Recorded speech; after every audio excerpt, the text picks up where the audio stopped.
All right, what's up, you fantasy football freaks? We're back for another recap. Week 10. We're getting down to the wire here. The playoffs are just over the horizon. We've got our teams that have sealed their fate on the taken for Trevor train, such as myself and Chris for sure. I know from your Facebook post, I think me and Chris were the ones that are definitely out at this point. So I'll see you in the consolation bracket, buddy. Hopefully one of us comes out on top of that. But yeah, let's get into the Week 10 matchups here. We can gloss over my big defeat here by the hands of Mr. Jimbo, who has been one of the strongest teams all year. Sits at 9-1. Actually had a lower score this week than I think he has had in most. He did have Tyreek on a bye. I was thinking he had one big bye. But, just another poor performance from my squad. I can't expect anything less at this point. Antonio Gibson and Justin Jefferson went off. I feel like this team is just like almost completely different from my draft day team. I don't know if I have hardly anybody still left from that team. But it's just been an abysmal year. Jimmy put up a decent score, enough to beat me. You got anything to say about this, or should we? You drafted Baker, didn't you?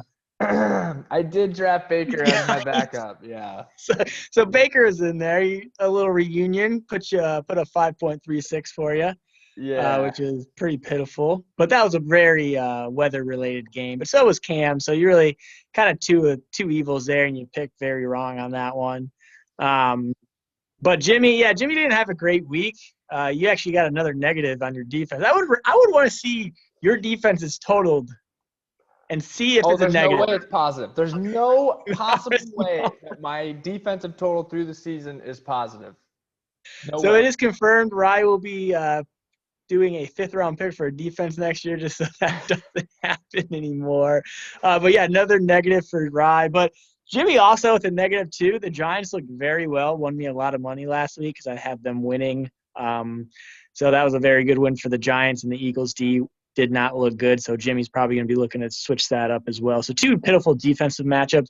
But I mean, Jimmy squeaks out the win. And it's very lucky that Jimmy does because Joey lost, and we'll get to Joey's game, and that makes him a game ahead of Joey.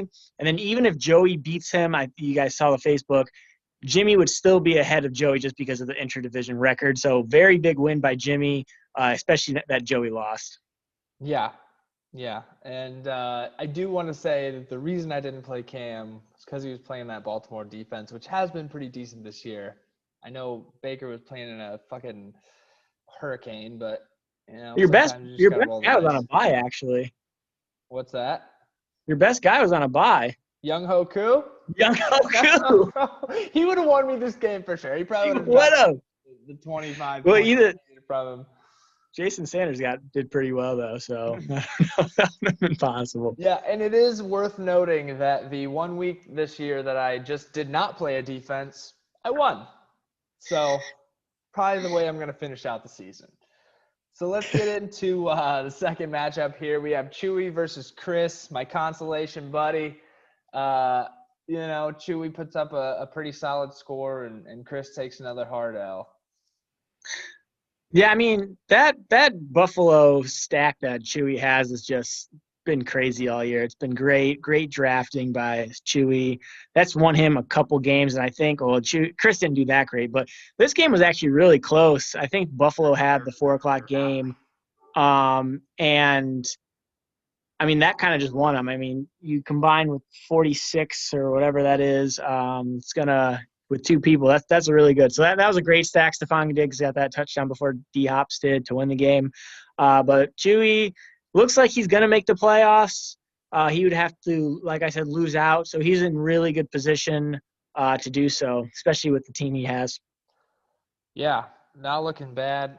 Josh Allen went on a little bit of a slide there for a few weeks, but he looks like he might be turning the train around. The Arizona defense, I don't think is like an elite one, but he did look good that game. So we'll see if he can carry that on. he did start AJ Green here, who put up a big goose egg, which I thought was interesting. Did he play? He did play. He did play. He did. Huh.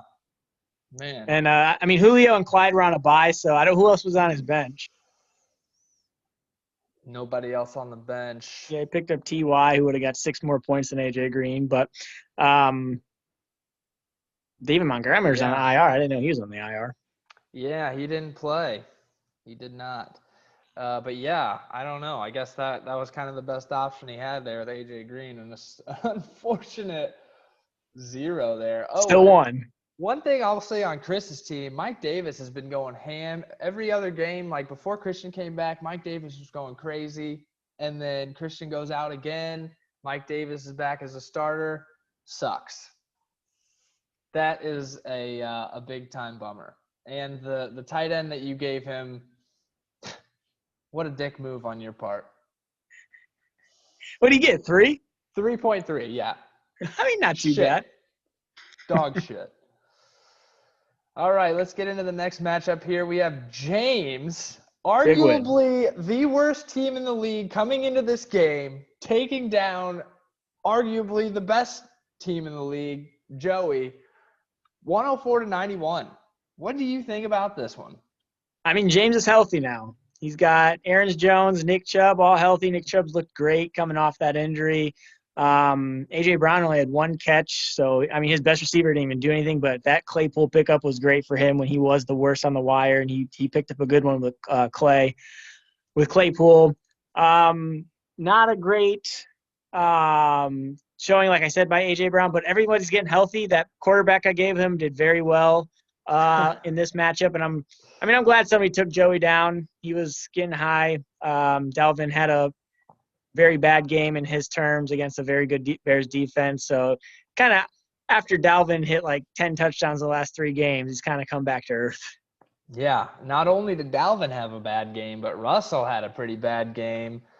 I mean, drops under double digits for Russell Wilson, that's pretty bad. And I think Joey's low scores, because I know he's had at least 2 lower scores compared to what he usually puts up. And I think they correlate to how well Russell Wilson does.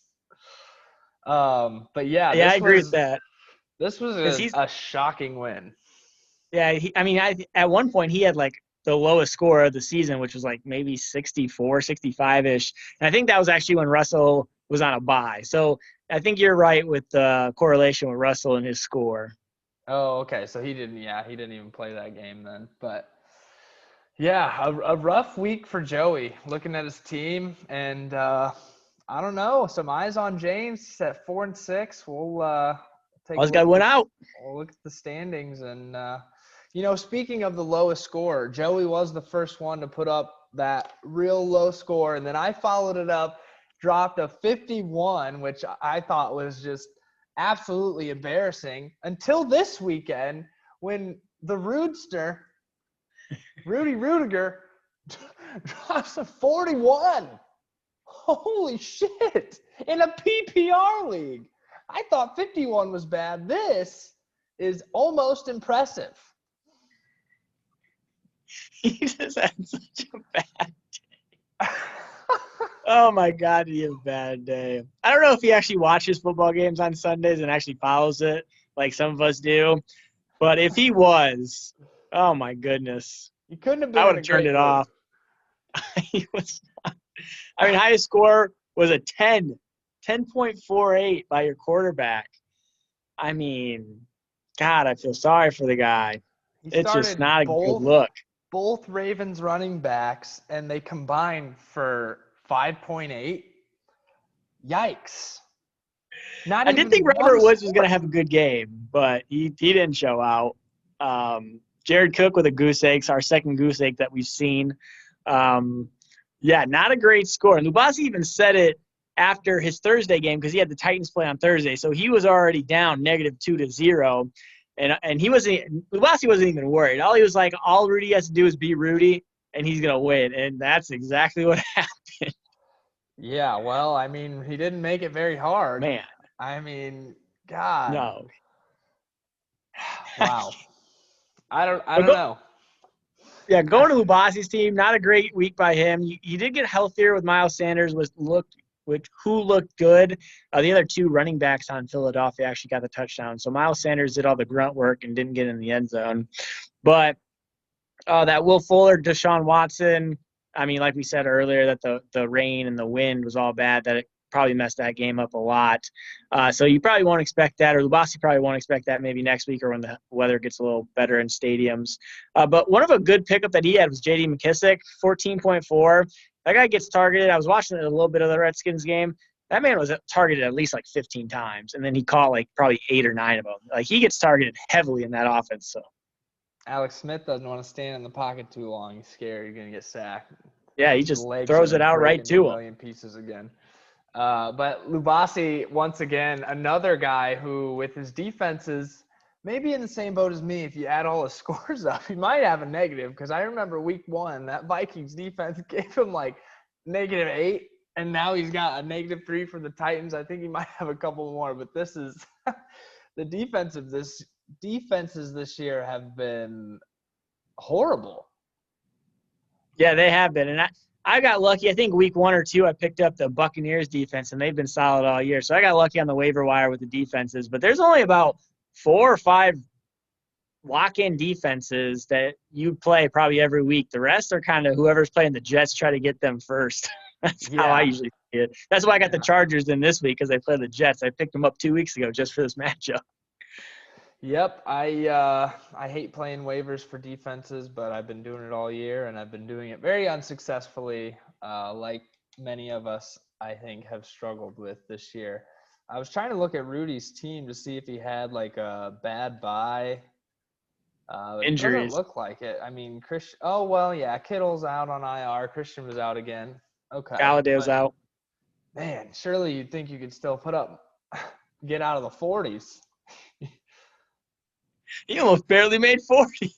Yeah, almost in the 30s. For PPR, he'd be well in there.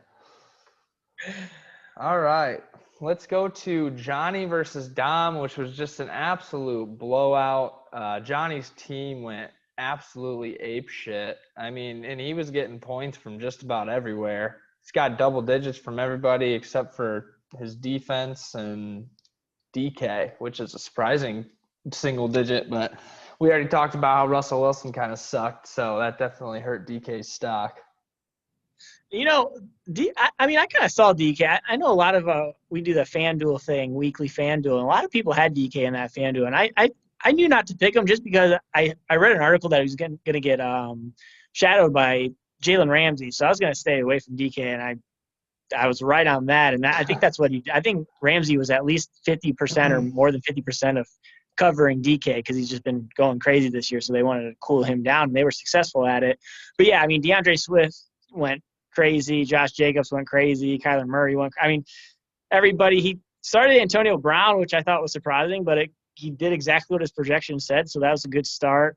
Ronald Jones, he probably wished he had that one back, except instead of Antonio Brown, just because of that 98-yard touchdown, but that would have just increased his stock a little bit more. I don't think he would have got the most points in a single game with getting Ronald Jones, but he would have been really close to it. But, I mean, Dom, not a bad week, but just not enough to beat Johnny. No, that's a tough score to beat. Very. But, you know, this we've talked about it all season, you know. You got to shoot for that century mark. Or at least in the 90s if you want to be able to expect a win. It wouldn't have got down there this week, but 82 is not the best. He had a couple bad buys. Yeah, he's had some rough buys. Yeah, buys, and he's got Chris Carson still down, playing DJ Dallas. I will say, though, David Johnson goes down last minute. And he plugs in Swift, and Swift has another surprisingly good week. That's paid off for Johnny a couple times this season. Yeah, Johnny's team is a little scary. He's going to have to go 3-0 with all the other 4 and 6 teams, which is doable. He plays – I don't know who he plays this week, but, yeah, he's going to have to keep – he plays Lubasi. So, big matchup between Lubasi and Johnny this week. Everyone's eyes will be on that. So, I mean, I think Johnny's got the willpower to go 3-0 in the next. I think he's got the people to start killing, and he could go 3-0. And I'm hoping I go 3-0, but I'm hoping for him to lose. But we'll see what happens. Yeah. Yeah, that'll be an interesting one. So we'll get into the last game here, which is yours, which was also kind of another pretty good blowout here. You put down Matt pretty handily. You did put up a pretty nice score with the 123. Kamara and Brady obviously went crazy for you. Some pretty decent scores from everybody else. But, yeah, you obliterated them. Hope you're happy with that. Yeah, I mean, the only person that didn't do well was my tight end, which I kind of just did a plug play for him. I didn't think Johnny was going to do too good with the Colts, and he didn't, except for that one touchdown he got. But Brady and Kamara kind of led this to victory. Brady never has 2 bad games in a row. They did like a statistic during the game, and I knew he wasn't going to do what he did last week. So I knew to start him, and I got paid off for that. And bad loss for Matt. Matt was he was riding a high with the last couple of weeks. He had everyone healthy. I'm sure he was disappointed in this loss just because he had all those people healthy and couldn't get the dub and didn't even do that well. Mahomes was on a bye, plugged in Carson Wentz. Not a really great pick there with you didn't get 10. So I'm sure Matt is a little disappointed because his team was riding high and even higher because all those injuries were getting healthy, and I'm glad I got to shut him up. Yeah, well, I mean, he sits at 4-6 like a lot of people, so Yep. he's technically not out of it yet. Nope. The battle of the 4 and 6 is going to be an interesting show to watch at the end of the season, and we can look at that in the standings. But I do want to point out that Drew Brees went down in this game, the Saints game, and Michael Thomas obviously sucked the whole game regardless, but going to be without Drew Brees for a while, so that'll be something to watch too for Matt because he's going to have to he might have to sub out Michael Thomas. I don't know. I don't know what the backup's going to bring unless Jameis starts slinging. I wouldn't count out Jameis yet. He was slinging for the Buccaneers. As long as he can not throw or interceptions, I think he'll be okay. Kamara's going to be good no matter what. Yeah, it's not Drew Brees. I think Kamara's going to be good no matter. I don't have to worry about Kamara, but Michael Thomas is going to be. And you know who could be a sneaky pickup? I don't know if anyone pick up, but Taysom Hill could be getting some snaps at quarterback, getting some snap at receivers, at running back. He could be a nice little tight end flex play kind of guy. I don't know what the Saints are going to do next week, but it'll be interesting to see what they do with Taysom next week. Yeah, and I see the offense kind of making a shift like that to more of a run heavy because they have a pretty good 1-2 punch with Kamara and Latavius. And then you can run some wildcat with Taysom Hill. You can do some stuff. So I don't know, I think that's gonna take away a lot of spotlight from Michael Thomas, and I think that's gonna be an interesting thing for Matt as he seeks a win out here. I think that's gonna make it that much tougher. Yeah, I agree with that. I could see that. All right, so let's take a peek at these standings. Like I said, we got a few more games left in the season. Playoffs are on the horizon. We've got a lot of 4 and 6 teams. We got 4 teams sitting at 4 and 6 that are win or bust.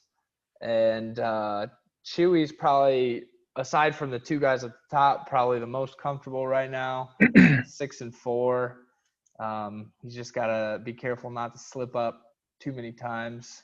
But, yeah, how do you feel coming into the 4 and 6 club with a few games left? I mean, a really big loss for me last week against Chris. That would have got me to 5 and 5, and I would have been a lot more comfortable. But, I mean, you guys read my Facebook post. I did that really quickly, kind of at work. It kind of took a while, so that's why I was kind of trying to do it as quick as possible. But I try to do a little quick one, and then next week I'll do a real more in-depth one for all the playoff teams. If you have 7 losses, I'm not going to kind of go through your stuff because I think 7 losses you're definitely not getting in.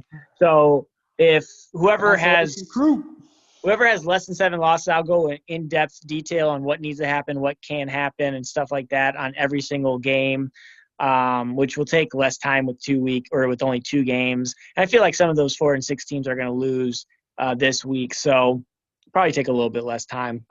But being 4-6 sucks. I am on the bottom of the 4-6 tier because you can see Johnny and James all are above me in the standings, and then even Matt is above me in the standings because of his intra-division record. So I really need some collapsing to do to make the playoffs, but it is possible, not mathematically impossible.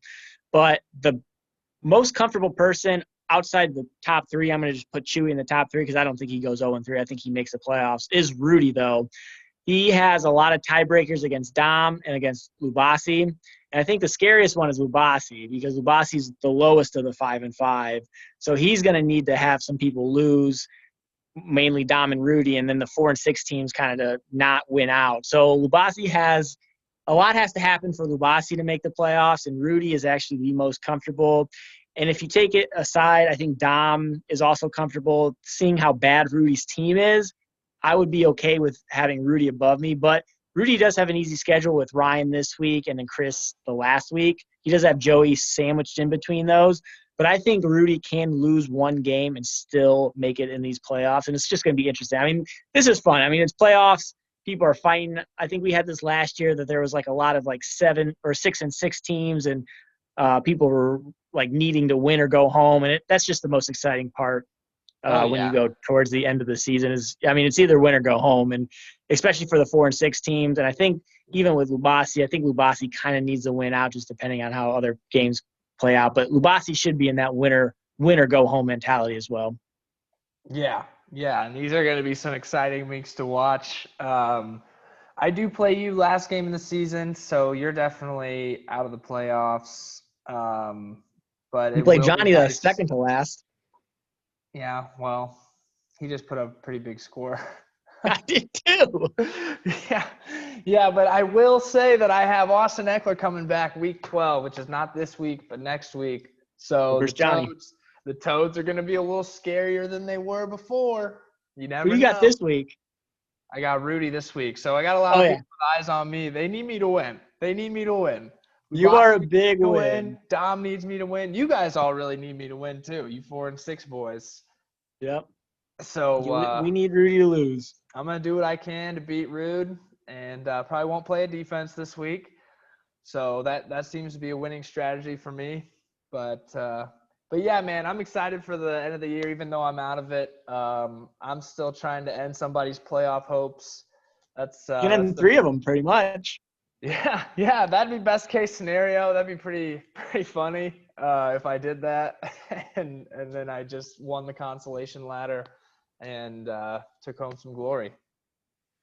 Yeah, I think Rudy is a big game. Lubasi and Johnny are another big game, and then me and Dom are a big game.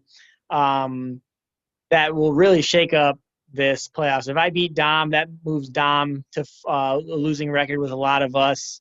And if Johnny beats Lubasi, there's going to be a lot of 5-6 teams. And if you beat Rudy, then we'll all be 5-6. And then it'll just be a real big chase at the end of the year, which is what I'm hoping. That's best case scenario for the 4-6 squads. Yeah. But it's exciting. I can't wait for a huge game on Thursday, especially for the Johnny and Lubasi matchup, because you got Kyler, you got the Cardinals and the Seahawks. So you got Kyler and DeAndre Hopkins. So very big game in aspect of them. So it's going to start Thursday. I'm going to get my popcorn ready. It's going to be good. It's going to be fun. Yeah. I'm excited for these last few weeks, as I'm sure everybody is. Well, maybe not Chris, but maybe you could end some playoff dreams too. But the consolation crew will see you guys all in the playoff hunt next year. All right. Well, that wraps up the Week 10 recap. As I keep saying, we're excited for these next few weeks, but good luck to everybody that's in the hunt, and we'll catch you next time. Peace.